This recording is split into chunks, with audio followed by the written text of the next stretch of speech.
Pandian store சீரியல்ல இனிய எபிசோட்ல என்ன நடந்திருக்கு அப்படின்னு பார்த்தீங்கன்னா, இப்ப நம்ம பழனியோட கடைய தான் காமிக்கிறாங்க.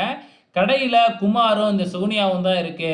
பாண்டியன் ஸ்டோருக்காக ஜாமான் வாங்க போறவங்களலாம் நடு வழியிலேயே மறிச்சு, அவங்க கடையோட நான் இங்க கம்மி விலைக்கு தரேன். அத ஃப்ரீயா தரேன், இத ஃப்ரீயா தரேன் அப்படின்னு சொல்லிட்டு அங்க போக விடாம, இந்த சுகன்யா எல்லாத்தையும் தன்னோட கடைக்கே அழைச்சுக்கிட்டு போயிட்டு இருக்கு. ரோட்ல போறவங்க எல்லாத்தையுமே.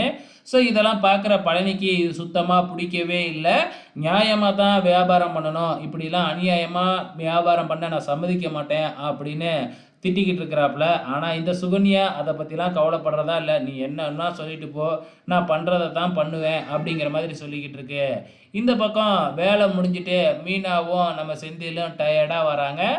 வந்ததுக்கப்புறம் என்ன வேலை செஞ்சு ஆகணும் இல்லையா? ஐயோ! முடியலையே அப்படின்னு 2 பேருமே புலம்பிக்கிட்டு இருக்கிறாங்க. இந்த பக்கம் நம்ம பாண்டியன் ஸ்டோர காமிக்கிறாங்க. நம்ம சரவணன் வந்து அவங்க அப்பா கிட்ட பேசி பார்க்குறாப்புல. ஆனா, அவங்க அப்பா சரவணன் மேல பயங்கர கோவத்துல இருக்கிறாங்க. அதே நேரத்துல இங்க வீட்டையும் காமிக்கிறாங்க.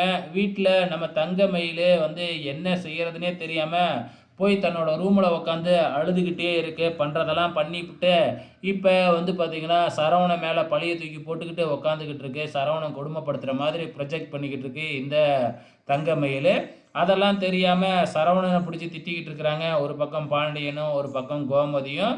கொஞ்ச நேரம் கழிச்சு நம்ம பாண்டியனும் வீட்டுக்கு வந்துடுறாப்புல.